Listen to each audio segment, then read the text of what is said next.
Good evening and welcome to another edition of the EKU Alumni Spotlight Series.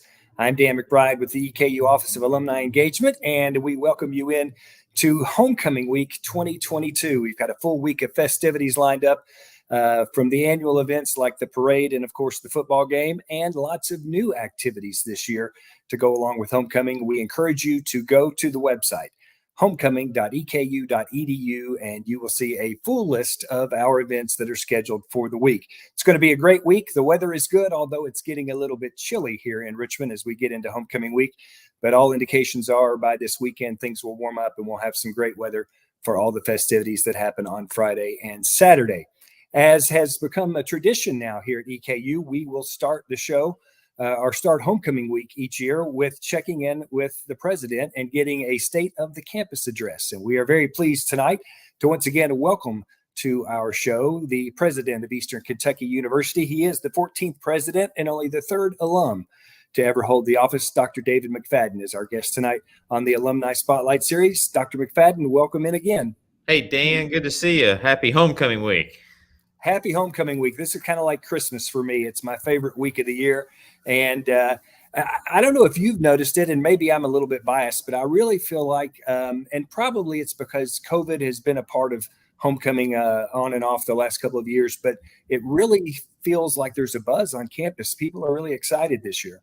You know, I think it is maybe it's a post-COVID renewal, but even this freshman class this year, they're really excited to be here. They've been very engaged. We've had a lot of activities for them across campus. They've really participated, and so it's been fun.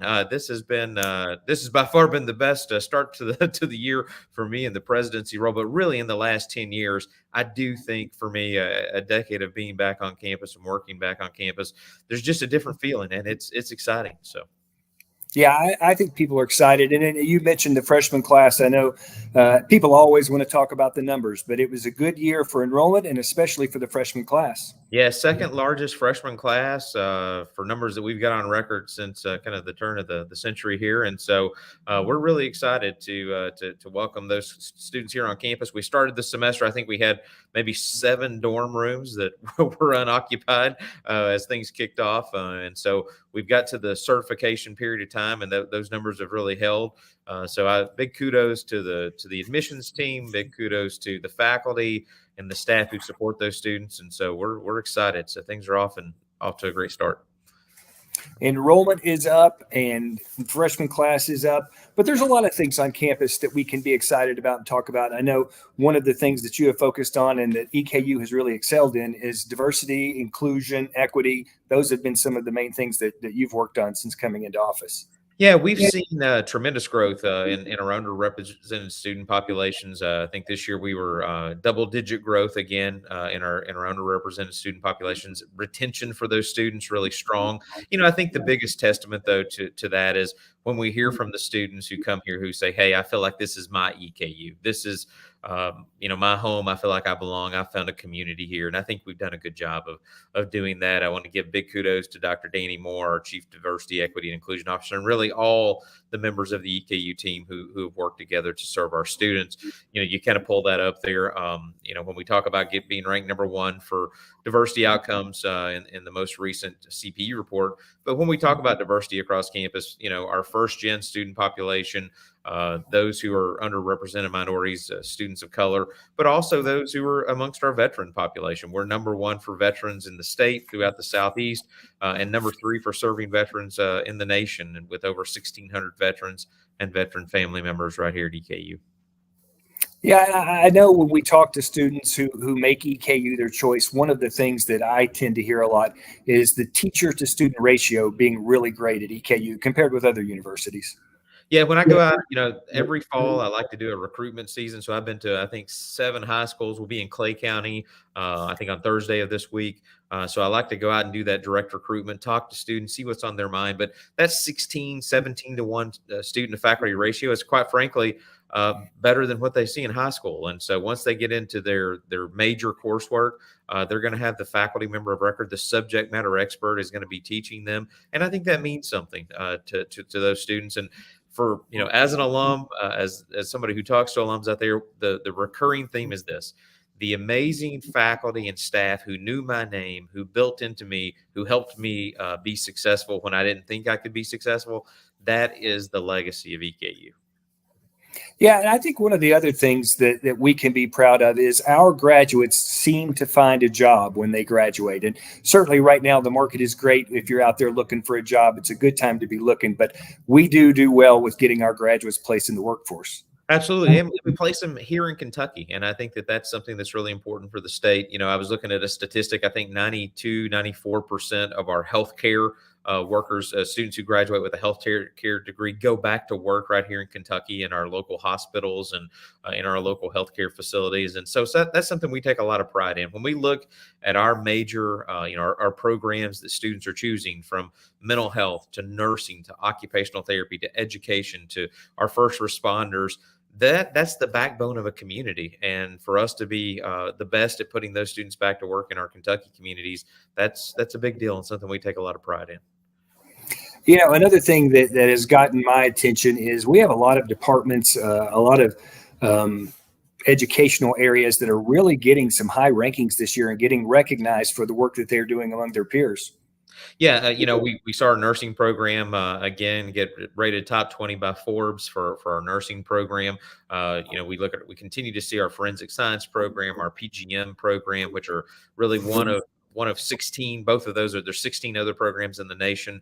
Aviation, the only flight school here in Kentucky, 350 flight students. If you come to the Central Kentucky Regional Airport, it's the third busiest airport in Kentucky for aviation activity. So a lot of good stuff going on. Actually, I'm not sure, but I'm sure that the aviation folks would love to give some Explorer flights this weekend for homecoming. We could probably set that up on the fly if we wanted to, no pun intended, but they're doing it. No, they're actually doing it. Yeah. Friday. And there are details. If you go to the homecoming website, I think the tours are happening on Friday.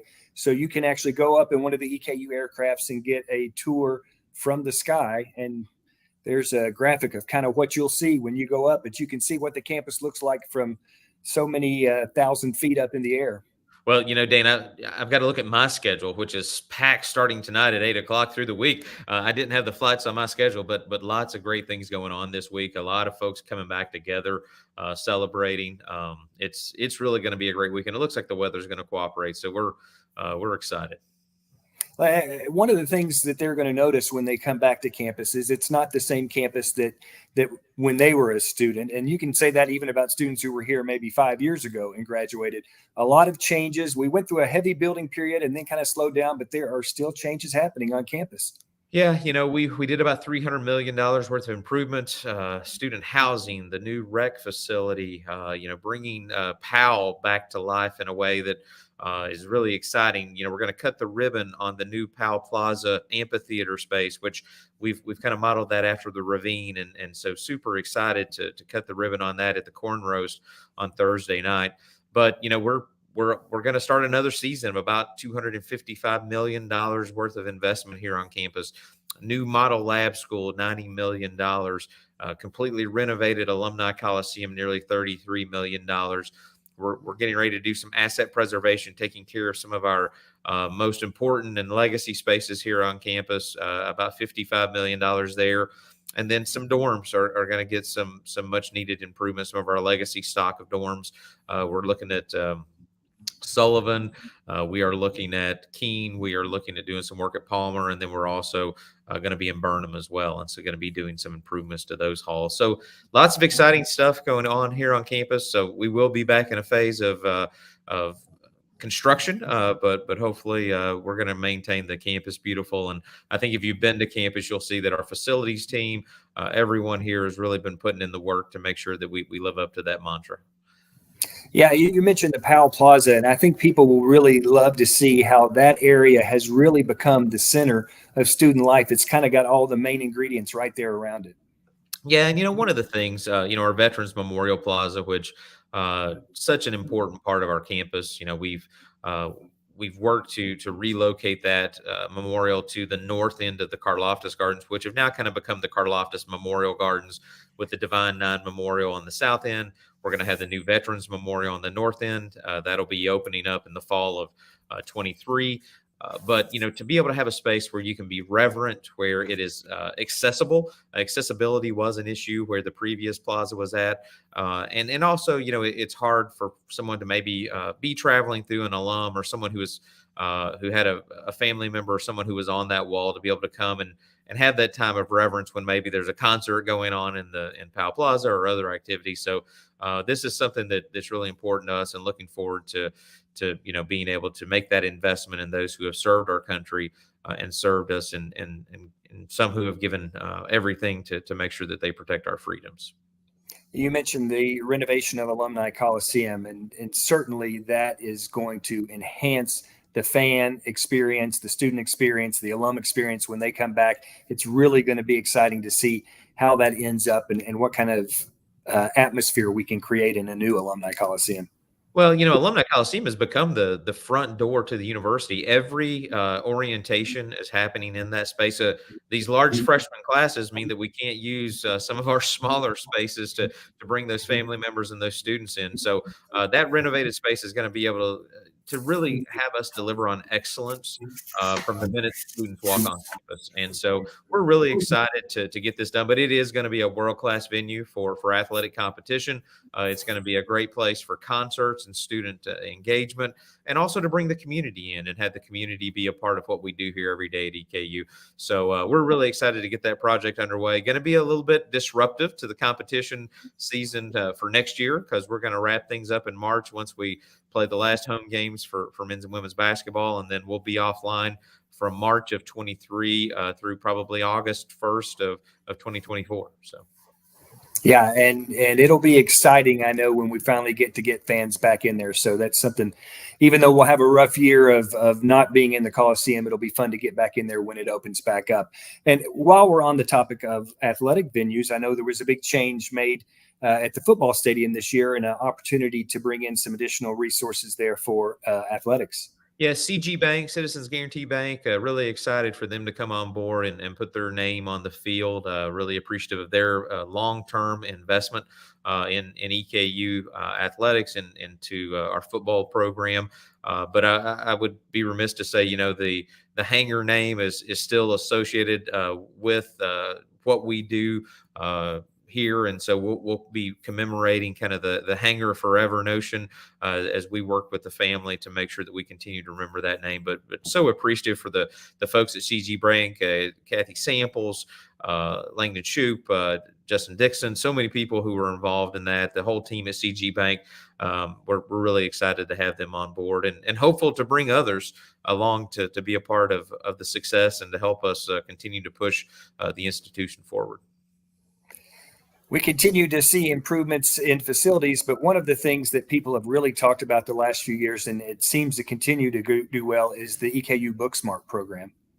Yeah, as we enter into the second year of the Booksmart program, I kind of joked with some of the students. I've started doing the student body president, Paige Murphy, and I started this with Jenna Smith last year. We do dinner with the presidents once a month. So Case Dining Hall, we'll take about 30 students who come, and we have dinner and just talk about what's on their mind. And I always ask them about Booksmart, and they're the ones who paid for books and are now getting books for free are like, hey, this is the best thing ever.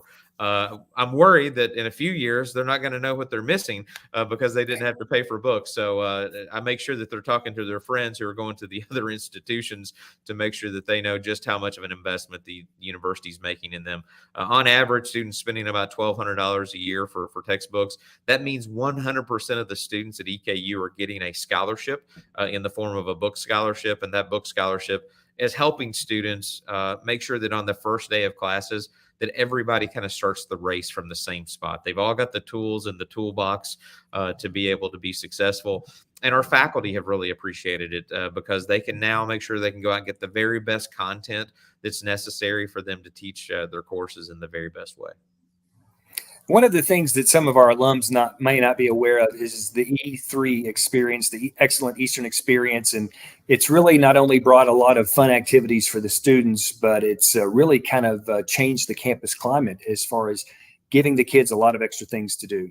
As we kind of were going through COVID, I think there was two minds of thought. It's either just kind of hunker down and endure this and come out the other side and see if you can survive, or do you take this disruption as an opportunity to accelerate and to do things that maybe you didn't think you could, that hadn't been done before, or to reposition yourself in the marketplace? And so we really took Booksmart as one way to do that. The other was the E3 Exceptional Eastern Experience. I know for me, as an alum, there were so many amazing things that happened here on this campus, from concerts to lectures to, just to game day experiences.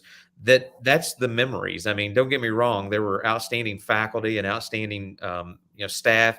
And if it were not for Shelley Park, I wouldn't be here today. So I got to give Shelley a shout out. But, when I think about that and you talk to others, they've all got those memories and they're all built around those experiences. And so we kind of doubled down and said, you know what, we're going to bring the experience to them. And for those students who were graduating in, spring of 2020, spring of 2021, they'd lost so much, proms and graduations and all the things that were kind of part of their normal experience were kind of taken from them. And we really wanted to give them back. So I think we've done a great job at that. We've got one of our E3 performers coming on Wednesday night. I think Tennille Towns is coming on Wednesday night. We had T-Pain here. We've had Waka Flocka. There's some things the kids bring forward, right? The students, I'll call them, bring forward. And I'm like, who is that? But, it's all good. And they're going to look at the dog top 12 list and say, who are these people? Well, I know when they said Waka Flocka is coming, I thought, I wanted to say Gesundheit. I didn't know what they were talking about, but I know the students have appreciated it, and it certainly has started to build a different culture on campus and a lot of activities. And it's all about the campus experience. And you said it, that's what people remember. Obviously, you leave here with a great education, but the things that stick out in your mind are those fun experiences you had with your classmates. Yeah, and the students have really turned out to be a part of it. I think that's the other thing that is kind of encouraging, is when you put something together and you bring something special, you want to make sure the students show up and that they were a part of it. And they've showed up and they have really appreciated it. And I love to see them on social media and other places talking about what's going on at EKU, and others from other places saying, "Hey, I wish that was going on here." So it's really been good. You mentioned part of it is the athletic experience, and the student attendance at the football game so far has just been really great. And they've had some exciting football to watch. We haven't won every game, but it's been fun and there's been a lot of excitement. Yeah, I really think that started last year. We started to really build some programmatic things into the game. And when I say game day, the game is just part of the day, because we're linking up every game with a college spotlight, with a student recruitment spotlight. This past week, we had a chance to partner with Baptist Health, talking about, breast cancer awareness and painting the town pink and having all their employees here on campus. And so we've really started to build out what I would consider to be a holistic institutional experience for the day that really is capstoned by the game. And so that has got the students out. I've seen great participation by faculty and staff. Our community is really buying in. And so, yeah, I think the environment has been electric. You're right. We've not won every game. I wish a couple of those that it kind of went the other way, but we've got everything in front of us right now. Got a good chance to try to, hold serve and get a big win this week, and then kind of, push strong to the finish for the rest of the year. Well, and soccer, volleyball, football, cross country have all got their seasons underway. But before we know it, we're going to turn around and it's going to be basketball season too. Yeah, and on par, all of our fall sports are doing really well. Coach Urban, and always a perennial favorite in cross country. Coach Bazzani and the volleyball team off to a great start. Coach Kazanuk's soccer team, holding their own, and we're in a very competitive league for these fall sports in the ASUN, and so just really proud of everybody and the work that our student athletes are putting in the classroom so that they can get out on the field of play and do the same. Yes, and big basketball game on the men's side coming up November 10th, when Western Kentucky will come in here early in the year. That'll be a fun night at the Coliseum. It should be a sellout, so I know lots of excitement there, and kind of good to always be able to put up hopefully a win in that rivalry matchup if possible. So you mentioned the game day experience, and obviously homecoming is about a lot more than just the football game. And there's around each and every football game now in particular, there's a lot of activity that goes on. I know there's the Colonel Courtyard now with a lot of things that happen. Different colleges are highlighted every game. It's more than just a football game. Oh, absolutely. The football game is a piece of the puzzle. But yeah, there's activity going on everywhere on campus. If there's something for everyone. Face painting for the kids, the bounce houses, the features for we had the aviation simulators there. I had folks flying planes. There's some people we don't want flying planes. Not everyone got an aviation degree here here at EKU. So, but no, it's really been an exceptional experience, and we've really had good weather for all of those. So really excited. And it's been a big part of our recruitment strategy. We've had great turnout by prospective students and their parents, and they've stayed, and they've kind of been a part of the whole day. And I think that's very telling that we're creating an environment that says EKU can be your home. So. Yeah, and as one of our viewers mentioned, the state marching band competition is coming to EKU in just a couple of weeks. Yeah, absolutely. Always excited to host that event here. Big event, brings students from all over the state. Of course, Madison Central Marching Band, one of the best in the state right here. But the marching colonels under Dr. Wiggins, they've continued to grow as we near a total of near almost 200 marchers this year, and they've done a great job. Their halftime show is second to none, and continue to see growth in that marching band and all the pep support from all of our pep support, from the dance team to the cheerleaders to really everyone. Yeah, and it's funny how many comments I'm hearing in the crowd this year from folks about just how big the band is and how good the band sounds. It's hard when you got that many people to still keep it sounding good, and they do it. Absolutely. They do a great job for football season, but hey, they're right there for all the indoor sports as well. And so the pep band does a great job, and very thankful to Dr. Wiggins and that whole team for everything they do. Well, and of course, they will be marching in the homecoming parade Friday evening, and it's going to be a full week of activities. And it's the thing I love about the homecoming schedule this year is there's a little bit of something for everybody. Jerry Seinfeld one night. We've got the annual Colonel Cornrows. There's seems like there's different activities that will hit all generations. Well, I got to be honest, Dana. I've got to think that I'm nearing my 25th year of being an alum of the institution. I got to think this is going to be the biggest homecoming we've seen in my 25 years of being an alum. There's a lot of excitement, a lot of buzz. Maybe it's the reopening of the dog. I don't know, but we'll see. So. I think that has a lot to do with it. I think there's going to be a lot of folks that are going to come back for our Family Dog Street Festival. It's the first time the African-American reunion has happened in 4 years. So a lot of those folks will be coming back. The Eastern Progress 50th anniversary is happening, the 1982 team. So a lot of stuff going on. Is it the 50th or the 100th? 100th. I'm sorry. Did I say 50th? I think it is the 100th. It's been around for a long time. Either way, it's a big anniversary for the Progress. So a lot going on, and I just hope people will come back. The weather should be great. We're looking to hopefully have one of our biggest crowds ever. Well, and I want to say a big kudos to you and your entire alumni team. I know that it doesn't come without a lot of work and a lot of sleepless nights, and this will be a busy week for your team. So super thankful for you all and all the work that you do, and it's going to be a great week. So. Well, we appreciate that, but it's actually a lot of fun. This is kind of what we work for, so we're excited about it. You mentioned you've been on a couple of these recruiting visits where you visited some of the high schools, and I know that's something that the prospective students really get a kick out of. It's nice for them to get to see the president. But what kind of responses are you getting from those students? Do you feel like that Eastern's being viewed in a little bit different light around the state now? Well, I'll say this. I think I may be one of a few presidents that are going and making these personal visits to the schools. And so happy to do that and happy to be in those schools and hear from those students and see what's on their mind. I think the big thing, Dana, is there's still a lot of students out there who, will be the first in their family to go to college. And so knowing that college is affordable, knowing that college is accessible, just even thinking about what's next, I think is important.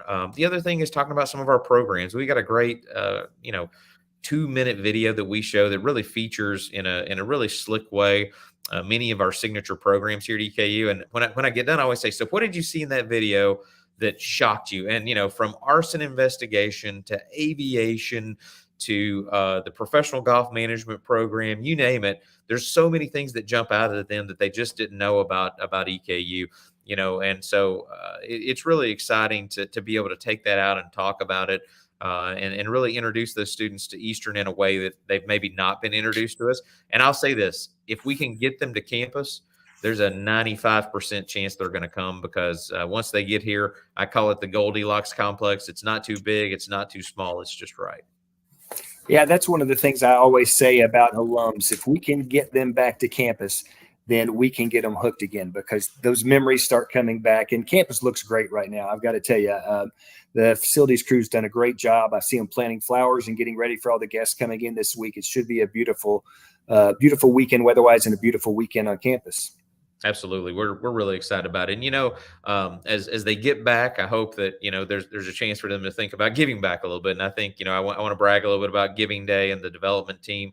We recorded our second 2 years in a row, largest fundraising years on record. We closed out this campaign, our comprehensive campaign, a $50 million campaign. We closed with over $61 million raised during that period of time. I want to say a big kudos to Bettina Gardner, our Vice President for Development and Alumni Engagement, and the entire development team, alumni team, everyone who was a part of really, finishing strong. But, our Giving Day, to see our alums, to see our Greek community, to see our former athletes, to see people from all across campus giving back to our Eastern is truly an inspiring thing. And to see so many new individuals stepping up to be a part of this. And, this year, our SAFE program, our Student Assistance Fund for Eastern, continues to be kind of the top vote getter as far as donors are concerned. And, with the tragic flooding in Eastern Kentucky and the ability for us to have funds available to replace laptops, to buy new clothes, to make sure that students who thought they couldn't continue had everything they needed to continue. It is a very moving story. And I just want to say a big thank you to everyone out there who's given to the institution this year, that supported our mission, that has supported our students. Yeah, and as you think about the tornadoes in Western Kentucky, the floods in Eastern Kentucky, it seems like these things are starting to happen more often. And so when students are in need, the SAFE Fund really, really does come in handy. We've talked a lot about what's going on and the excitement, but let's talk a little bit about the future. As you look down the road a little bit, kind of what do you see as your top priorities as we move the university forward? I think stability and enrollment is critical, and we're growing for the first time. We're getting consecutive year-over-year growth. This year was the first time that our net total enrollment was up. We were almost up almost 2% this year. It's the first time we've seen that since 2016. So that's encouraging. I think if we can build stability in our enrollment and really have more predictability, then it allows us to start to do the things that are important for us to be. We're the school of opportunity, but we want to be the employer of opportunity as well. And what I mean by that is I want Eastern to be a great place to work. I want it to be a place where our employees are reaching out and recruiting other people to come here and work, because, we're doing the things that matter. We're investing in our employees to make sure that they've got a good work-life balance and the ability to have time off and to be able to invest in their families as well as invest in their jobs. That means consistent and regular compensation treatment for our employees.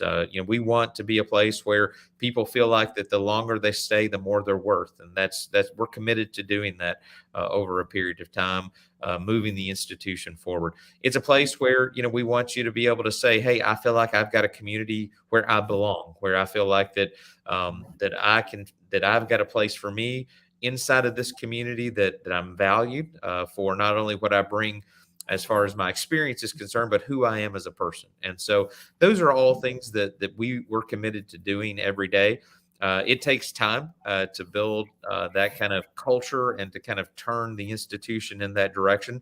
But I'm in it for the long haul, and so are the people who I get the chance to work with every day. So we're excited about the future. Our best days are ahead. I know that to be true. There is a momentum. There is a palpable sense of we are on the cusp of really some really great days. And so I'm excited to be here and excited to be a part of it. I want to remind our viewers that if you have a question that you would like to ask Dr. McFaddin, you can post that in the chat, and you'll get a chance to have him respond to your questions in just a few minutes. But you mentioned your leadership team, and I want to give you a chance to thank them, because I know the president's cabinet and even from the board of regents all the way down, the support has to be there for this to work, and you've got that support.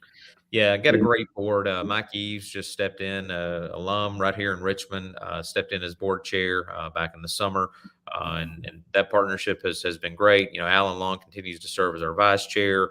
We've got so many dedicated board members, some new board members, a couple of new board members. Edwin Orange from Frankfurt has joined us. Christy Whitlatch from Ashland, the CEO and president of King's Daughters Hospital. We've got a great board who's committed to EKU and the work that we're doing here. But yeah, the president's cabinet, really going around the table, individuals who are committed to EKU. They're here because this is where they want to be. The mission of what we do every day is something that they're committed to.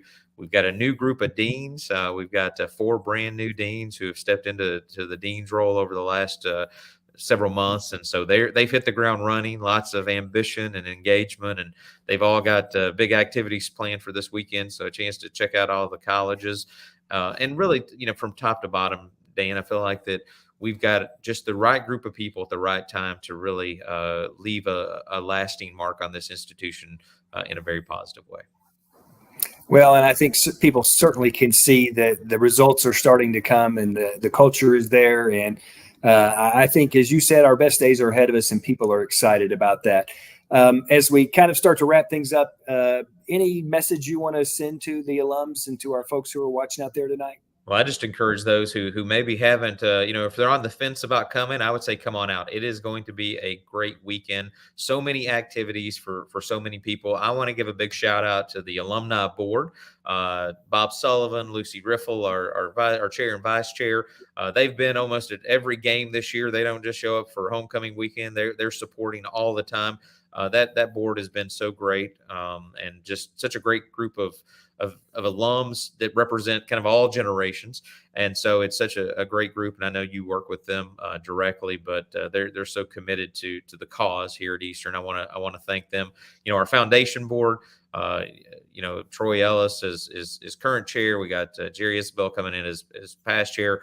Your sister, Mary Beth McBride Berman, just closed out the most successful campaign chair for the comprehensive campaign. So big kudos to her for all of that leadership and work. And we had a great celebration to wrap that up just a few weeks ago. Dan, just so many good things to talk about. I would just encourage all those alums out there to come and be a part of it in some way, however it is you want to get involved. There's a place for you here at EKU. All right, Dr. McFaddin, we appreciate you taking the time to be with us tonight, and we are looking forward to a great homecoming week and a big weekend. All right. Thanks, Dan. Dr. David McFaddin, our guest tonight on the Alumni Spotlight Series. Again, it's going to be a big week, and I didn't mention the homecoming brunch, which will take place Saturday morning at 10 a.m. We will honor Eastern's brightest and best. We'll induct members into the Hall of Distinguished Alumni and recognize other alums for their achievement. All of the information can be found on our website. That is homecoming.eku.edu. I encourage you to go there to check out the schedule, to find an event that you like. And please, if you haven't been back to homecoming in a while, this is the weekend to come back and to enjoy coming back to campus, seeing the campus beautiful, reuniting with many of your old friends and classmates. It's going to be a fun week. We've got a lot going on, and we kicked it all off tonight with the Alumni Spotlight. There's more to come throughout the week. Be watching for more information. That's going to wrap it up for us tonight from the Campus Beautiful. I'm Dan McBride for the EKU Office of Alumni Engagement. Thanks for watching, and go Big E.